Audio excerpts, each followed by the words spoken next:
네, 두 번째 코너는 제약바이오 업계의 핫한 소식들을 정리해보는 제약바이오 인사이트 시간입니다. 자, 대웅제약과 메디톡스가 7년 동안 이어져 왔었던 보툴리눔 톡신 균주 출사를 둘러싼 법정 분쟁 결과가 바로 이번 주 금요일에 이제 가려지게 됩니다.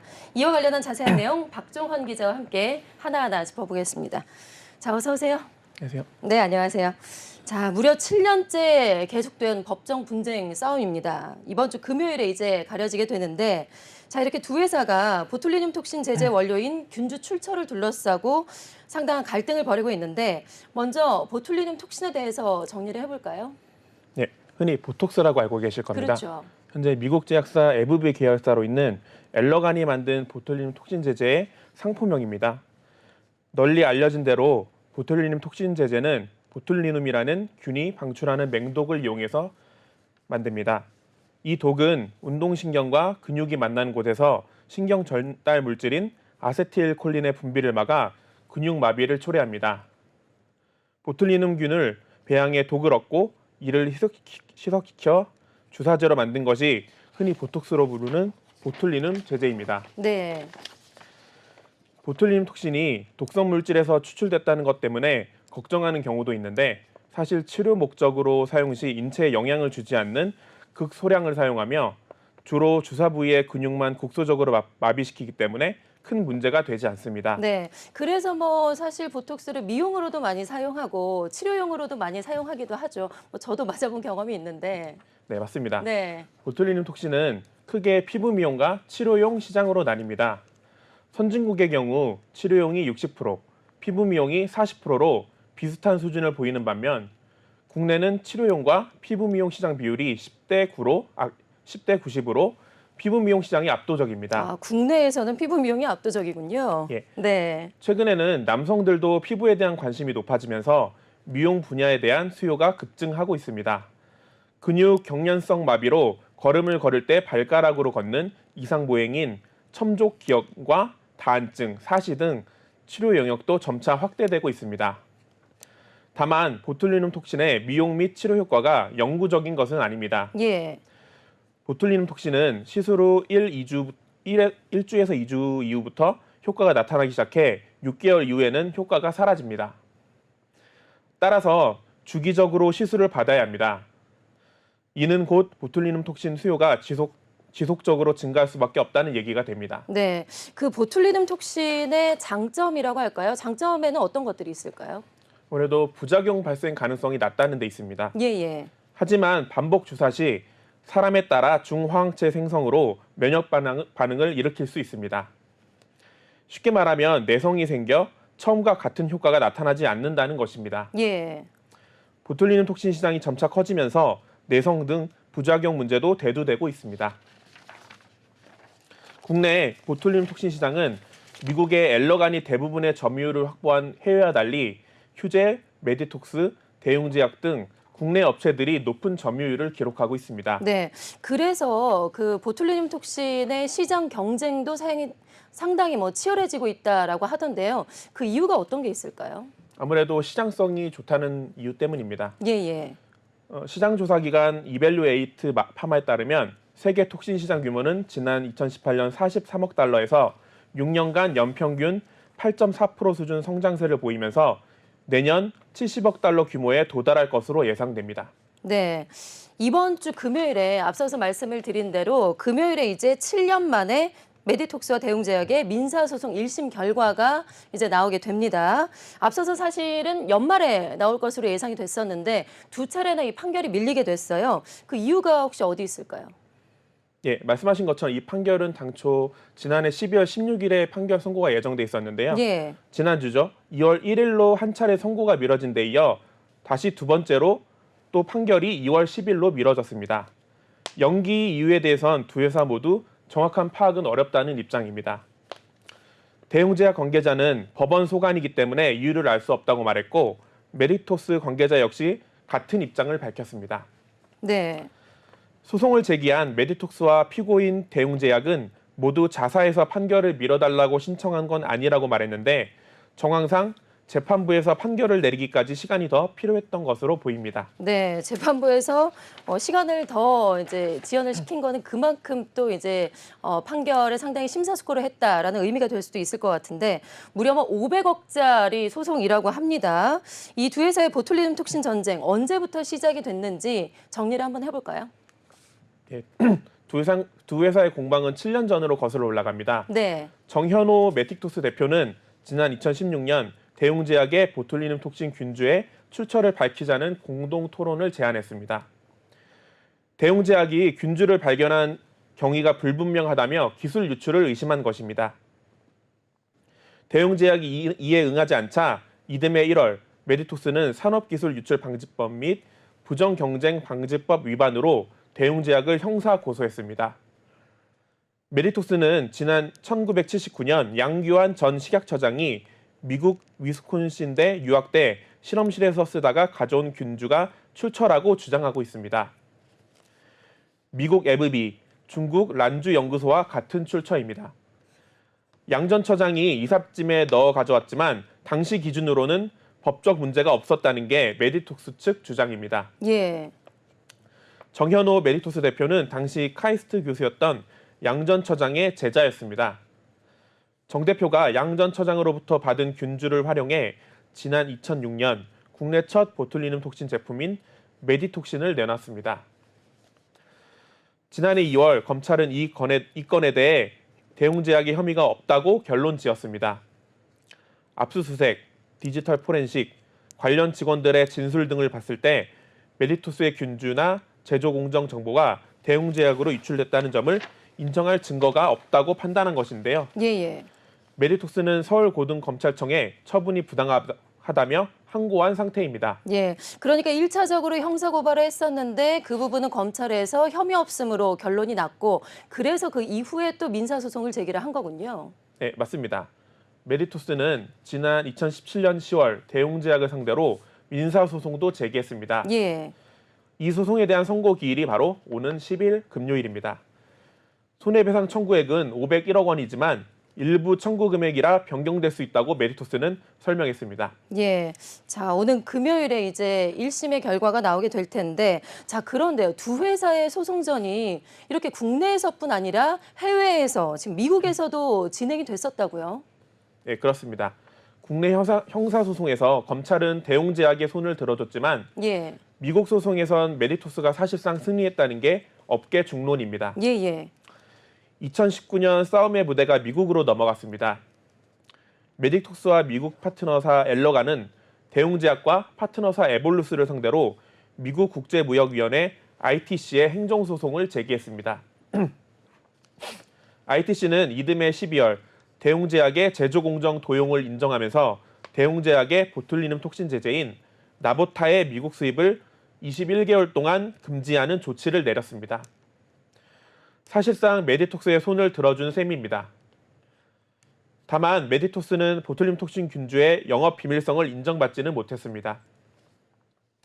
이후 대웅제약 협력사 에볼루스가 합의금과 매출 로열티를 메디톡스의 협력사 엘러간에 지급하기로 하면서 지적재산권 다툼을 끝내기로 합의했습니다. 예.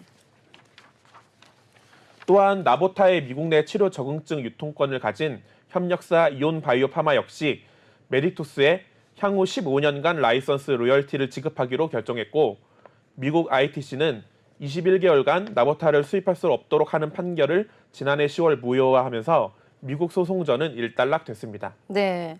미국의 소송에서는 메디톡스가 그리고 국내 소송에서는 대웅제약이 이제 1대1로 이렇게 이겼다라고 볼 수가 있을 텐데 자, 이제 시선은 이렇게 해서 이제 남은 민사 소송에 쏠리게 될 것 같습니다.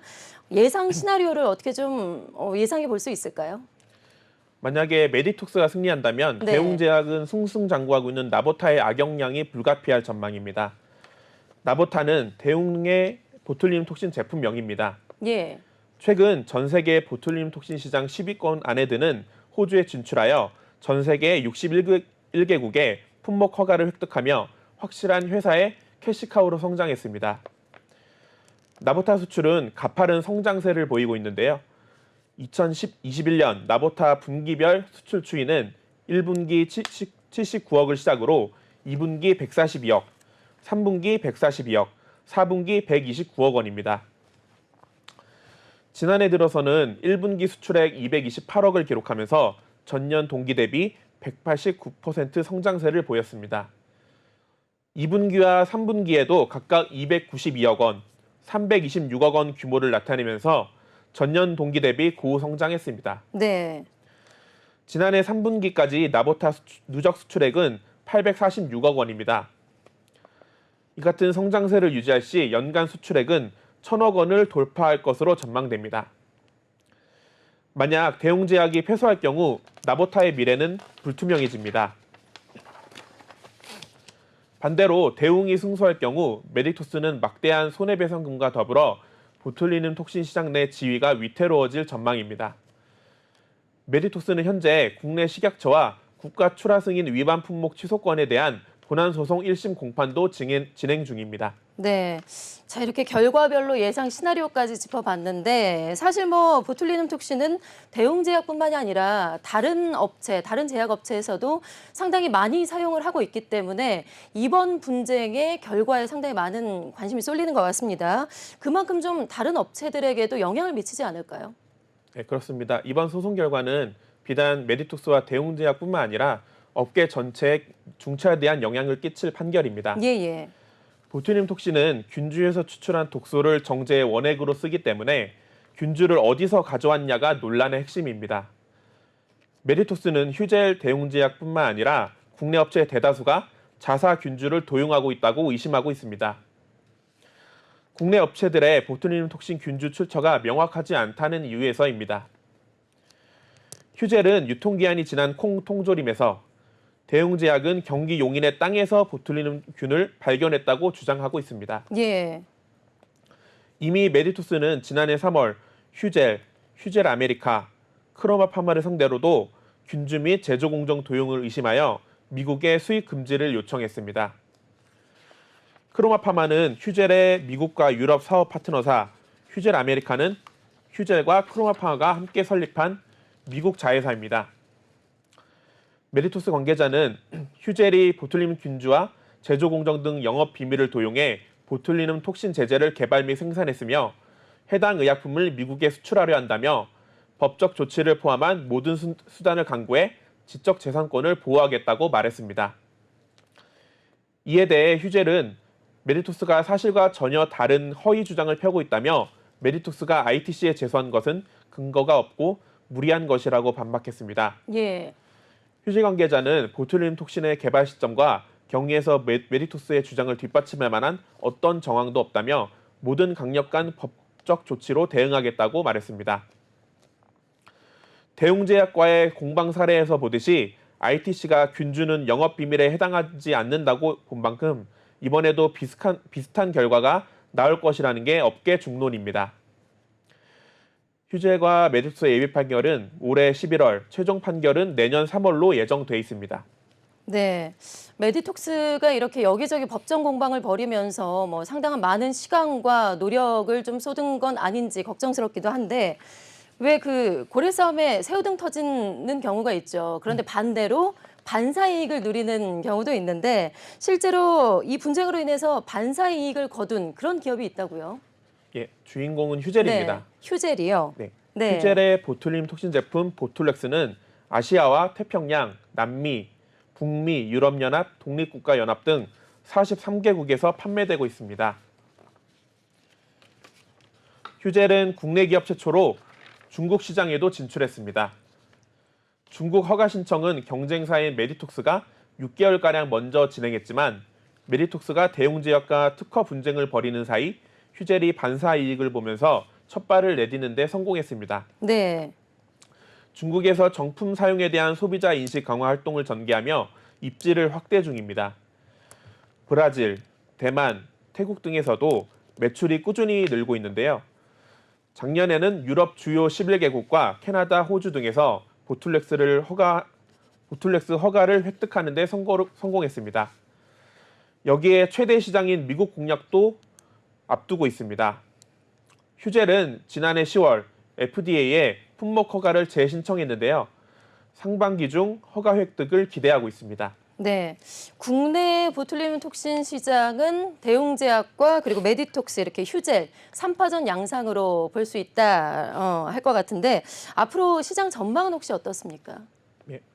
작년 보툴리눔 제제 생산 실적을 보면 상위권 판도가 크게 요동치고 있습니다. 네, 지난해 대웅제약이 가장 많은 949억 원의 생산 실적을 기록했습니다. 2020년 577억에서 1년 만에 무려 64.5%가 급증한 것입니다. 대웅제약은 2020년 메디톡스, 휴젤에 이어 생산 실적 3위를 기록했지만 작년에 단숨에 선두로 올라선 것입니다. 대웅제약이 선두에 오른 것은 이번이 처음입니다. 대웅제약은 현재 나보타 5개 용량인 100단위, 50단위, 200단위, 150단위, 25단위와 대웅 보툴리눔 톡신 100단위 등 6개 제품을 보유하고 있습니다. 지난해 생산 실적 949억 원 중 나보타가 대다수를 차지했습니다. 휴젤이 대웅제약에 이어 국내 보툴리눔 제제 생산액 2위에 올랐습니다. 지난해 휴젤의 보툴리눔 제제 생산 실적은 803억으로 전년 대비 11.3% 증가했습니다. 대웅제약의 추월을 허용했지만 부동의 선두 메디톡스를 넘어서 생산 실적 2위 자리를 지켰습니다. 이에 반해 메디톡스는 보툴리눔 제제 사업에 뛰어든 이후 국내 기업 생산 실적에서 처음으로 선두 자리를 내줬습니다. 지난해 메디톡스의 보툴리눔 제제 생산액은 734억 원으로 전년 대비 0.6% 감소했습니다. 네, 뭐 상황이 이렇게 뒤엉켜서 이 지경까지 가다 보니까 정말 메디톡스 입장에서는 이번 민사소송 판결에 사활을 걸 수밖에 없겠군요. 맞습니다. 업계에서는 대웅제약과 메디톡스의 이번 민사소송 판결에 촉각을 세우고 있습니다. 예, 어떤 결론이 나든 2심, 3심을 거쳐 대법원까지 소송이 이어질 거란 전망이 지배적입니다. 업계 관계자는 어떤 결과가 나오더라도 패소한 쪽은 타격이 크기 때문에 불복할 것이라며 보톡스 시장이 꾸준히 성장하고 있는 상황에서 우위를 점해야 하기 때문이라고 말했습니다. 네. 혹시 이번 분쟁으로 인한 주가의 흐름이나 추이는 어느 정도로 이제 흐름이 진행이 됐을까요? 사실 이번 이슈는 사실 7년 전부터 이미 계속 네. 꾸준히 나온 거기 때문에 당장에 뭐 급격한 주가 움직임이라든지 이런 건 없지만 예. 아무래도 10일 전까지는 변동성이 좀 클 것 같은 생각이 들고요. 예. 10일에 뭐 대웅제약이든 메디톡스이든 패소한 쪽은 주가에 악영향이 불가피할 것으로 예상됩니다. 예, 알겠습니다. 자, 오늘 말씀 여기까지 듣겠습니다. 지금까지 박종환 기자와 함께했습니다. 고맙습니다.